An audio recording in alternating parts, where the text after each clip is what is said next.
ಕಂಡೆ ನಮ್ಮ ಪುರವನ್ನು ಪ್ರವೇಶಿಸಿ ಉದ್ಯಾನವನವನ್ನು ನಾಶಗಳಾಗಿ ಹೆಣ್ಣು ಮಕ್ಕಳನ್ನು ನೋಯಿಸಿದಂತಹ ಅದರ ನೀನು. ನಾವು ಕ್ಷತ್ರಿಯರು ದಿಗ್ವಿಜಯಕ್ಕಾಗಿ ಬಂದಿದ್ದೇವೆ. ಹೌದೇ? ಇದು ನಮ್ಮ ದಿಗ್ವಿಜಯದ ಒಂದು ಗುರಿ. ಕ್ಷತ್ರಿಯರಾದವರು ನಾಲಿಗೆ ಹರಿತದಿಂದಲ್ಲ ಕರ್ಕನ ಬಲದಿಂದಲಾಗಿ ತಮ್ಮದಾದಂತಹ ರಾಜ್ಯವನ್ನು ಅಧಿಕಾರವನ್ನು ವಿಸ್ತರಿಸಬೇಕು.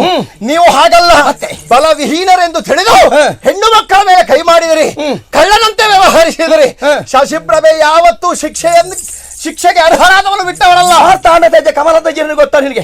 ಅಕ್ಕಪಕ್ಕದ ಚಿಕ್ಕ ಸ್ವತಂತ್ರ ರಾಜ್ಯಗಳನ್ನು ನುಂಗಿ ನೀರು ಕುಡಿದು ನಿನ್ನ ಪರಾಕ್ರಮ ಗೌರವ ಏನು ಎಂಬುದನ್ನು ನೋಡೋದಕ್ಕೆ ಬೇಕಾಗಿ ಬಂದಿದ್ದೇವೆ ನಾವು. ಆರುವಂತಹ ದೀಪಕ್ಕೆ ಪ್ರಜ್ವಲ ಭಯಂಕರವಂತೆ ಹಾಗೆ ಮಿಕ್ಕ ರಾಜ್ಯಗಳನ್ನು ಗೆದ್ದು ಅಧಪತವನ್ನು ಹೊಂದುವುದಕ್ಕೆ ಸ್ತ್ರೀ ರಾಜ್ಯವನ್ನು ಪ್ರವೇಶಿಸಿದ್ದೀರಿ.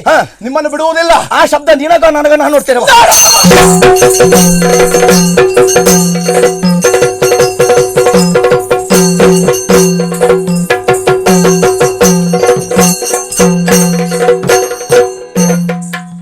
ಇವಳು ಅಧಿಕಾರಿಣಿಯಂತೆ, ಶ್ರೀರಾಜ್ಯದ ಅಧಿಕಾರಿಣಿಯಾಗಿ ಯುದ್ಧ ಕ್ಷೇತ್ರದ ಪಲಾಯನಕ್ಕೆ ಹೋಗಿದ್ದಾಳೆ.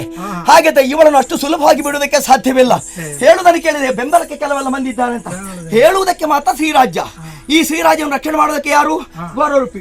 ಅವ ಹೆಣ್ಣ ಗಂಡ ಅದು ಯಾರಿಗೂ ಗೊತ್ತಿಲ್ಲ, ಅದು ಗೊತ್ತಿಲ್ಲ. ಇನ್ನೊಬ್ಬ ಇದ್ದಾನೆ ತಿಳಿದಿದ್ದೇನೆ. ಎಲ್ಲಿಯವ?